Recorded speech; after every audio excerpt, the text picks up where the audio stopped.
Hi, my name is Niall O'Donnell from the New Friendship Support Service. I'm here today at the Wahroonga Housing Annual General Meeting to give the 2022 Compliance Report.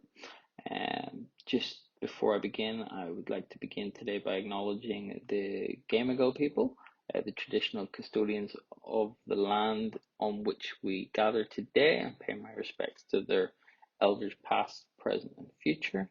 And I extend that respect to the Aboriginal and Torres Strait Islanders peoples here today. So you might ask yourself what New Friendship Support Services do. We run outreach services within the Wahroonga Housing Group down at Sunshine Valley, where they have 7 tower blocks, each having around 800 or so units, more or less. We run a lot of the community services in the Sunshine Valley within these buildings, such as the homelessness outreach, in which we do laundry runs, food vans, drop-in, short-term accommodation, and referrals into the Wahroonga Housing Group. We assist people with their complex health needs, be it mental health, disability, or chronic health support. We do some aged care, in which we offer in-home services, befriending, learning, and activities. And we also help the refugee and Aboriginal communities that also reside in the Sunshine Valley. We advocate, we do support services for the families and employment and education opportunities as well. So just a quick snapshot of the Wahroonga public housing. Obviously we don't have full autonomy over all the households. There's other services that operate in the area, but on our books we have roughly 6,000 head tenants and households. We have 1,900 households that identify as Aboriginal. We've got 2,300 households of former refugees with children. There's 56 different languages that we need to cater for. We have 1,900 households of 55 plus seniors, and we've got 663 households with disability. New Friendship Support mission is to build sustainable communities through the assistance into quality, affordable housing to low and moderate income families. New Friendship Support holds a position of trust in the community. As a not-for-profit housing provider, we provide support and make decisions each day that affect the lives of others. In everything we do, we're expected to be seen and act in the public interest. We set high ethical standards for ourselves and expect the same for our private sector partners and suppliers. We require all employees, agents, and anyone acting on behalf of New Friendship Support to abide by our core values, policies, and ethical standards.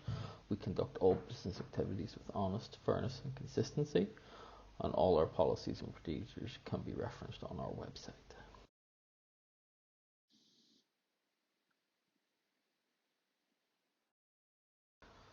Our staff are bound by our code of conduct and conflict of interest policies, and they're to carry out their duties with common sense and good judgment, to act in a courteous and respectful, unbiased manner, communicate in a clear, direct and accountable fashion, keep accurate records of all business and client dealings, maintain confidentiality, and uphold racial, age, sex and disability discrimination acts and legislation.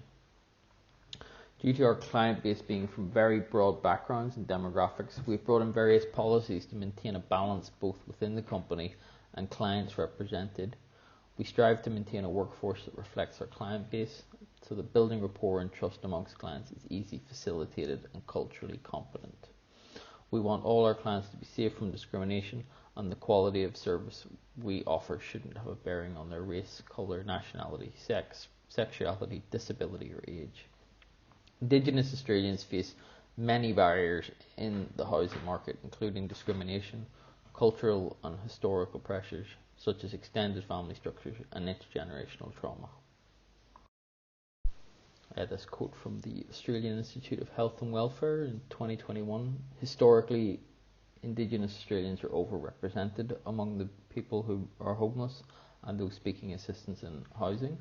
Not having affordable, secure and appropriate housing can further compound the social exclusion and disadvantage experienced by Indigenous Australians. So keeping anti-discrimination policies at the forefront of our service provision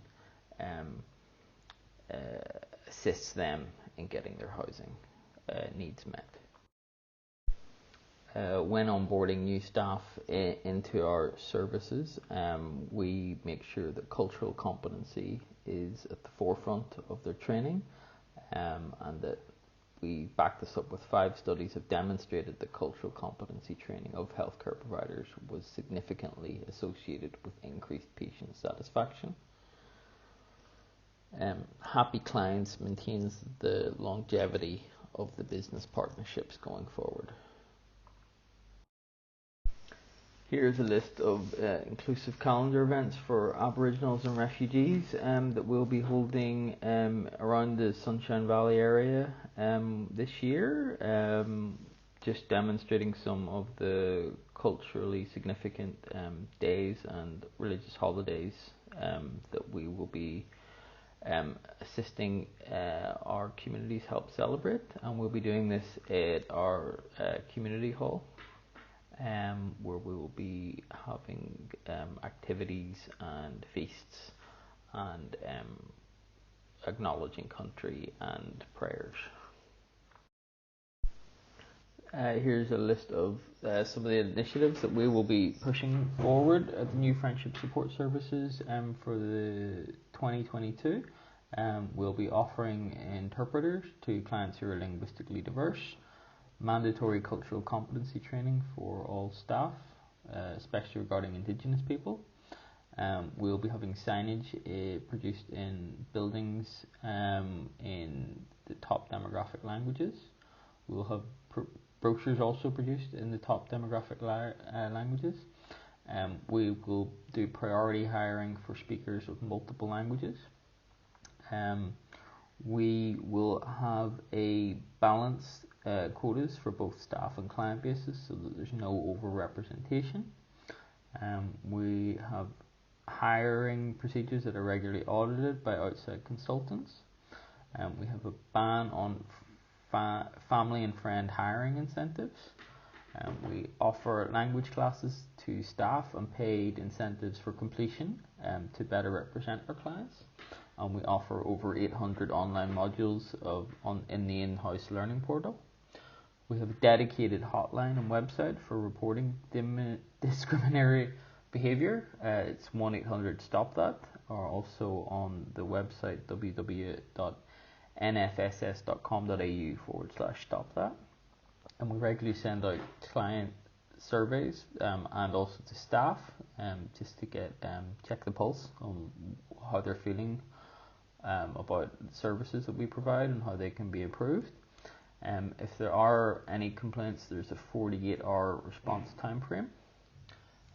We encourage community leaders to advocate on any plaintiffs within the community.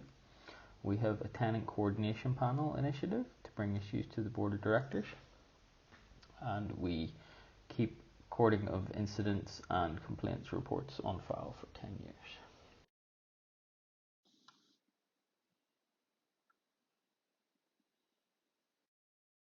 New Friendship Support wholly independent audit and risk committee assists the group board to monitor effectiveness of group's internal controls, risk management and compliance. The audit and risk committee also monitor the effectiveness and integrity of the internal and external audit functions. This mainly consists of reviewing outside consultancy and auditing firms' recommendations, reviewing key strategic risks and overseeing the actions of the recommendations. We have an emphasis on transparency and honesty. Ultimately, we are to ensure that our policies and frameworks meet the following standards: state and federal WHS legislation, international professional practices framework, international standards of professional practice of internal auditing, Australian NGO governance standards, national regulatory system community housing, III code of ethics, NFSS own values, ethics and code of conduct.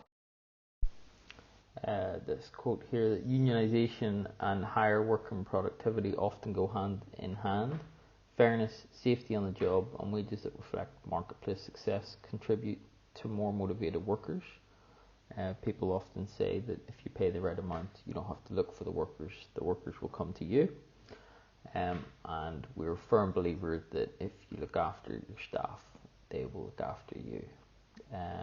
Many businesses discourage unionisation as they feel that the higher wages and safety measures that are brought in are often detrimental to the business's bottom line. But we are firmly against that. I have a quote here from James Shipton, who is the head of the ASIC Corporate Governance Task Force, in which he stated that management was found to be operating outside board-approved risk appetite for non-financial risk, particularly compliance risk. Boards need to be actively positioning themselves to hold management accountable to operate, and this is after they investigated 4 of the largest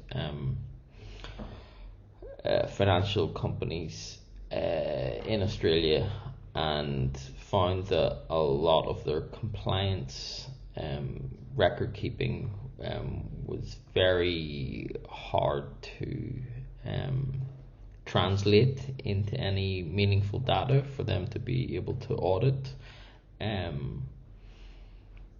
and it showed neglect of the compliance risk management of these companies. Another quote here from the Australian Institute of Food Safety: having a trained supervisor on hand ensures the most vulnerable population within the facility will not be needlessly exposed to food risk because of inexperienced or improperly trained staff. This basically saying that all carers should have food safety training, and that they don't want to risk anyone who is immunocompromised or is aged and doesn't have an appropriate immune system working that is able to fight off a food poisoning incident. And we strive at New Friendship Support Services to make sure that all our carers and staff have food safety certificates when providing food to clients. Maintaining health and safety records and statistics, and keep all your written and health safety records organized and available for references. Employers are required to keep health and safety records and statistics on file. Examples of documentation include training activities, first aid, treatments, and incident investigations. This is just to prove that their policies are in place and being monitored at all times. To make life easier for staff, managers, directors, and auditors, going forward, we're going to be moving away from paper-based record keeping, and we're going to be moving into a new app-based record keeping. This is going to be environmentally friendly. It's going to have all the data on secure cloud storage. It'll be more accessible for staff and managers. Everyone will have their own personal login. It's going to be much easier to access data, correlate data, and produce reports for anybody who needs to look at them. All the files will be backed up securely and encrypted, and it will reduce administrative costs across the company, as well as allowing staff to have more time with the clients. So just initiatives for work health and safety in 2022, which a focus will be on governance, making it more transparent and accountable in the compliance area, especially with WHS, collaborating with trade unions and Safe Work Australia representatives to be more compliant with new legislation, having a community leader on the board of directors so that the community has a voice, collaborate with mental health and counselling practitioners to bring new initiatives for both staff and client bases. Hire safety consultancy firms to do risk assessments.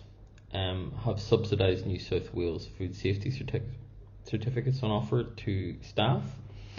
And then with reporting, obviously if there's any reports on the ground for the client base, they can report them to the WHS hotline on 1-800-STOP-THAT and nfss.com.au stop that. All WHS complaints have a 24-hour response time frame to get a reply from. Tenant coordination panel initiative to bring issues to the board of director.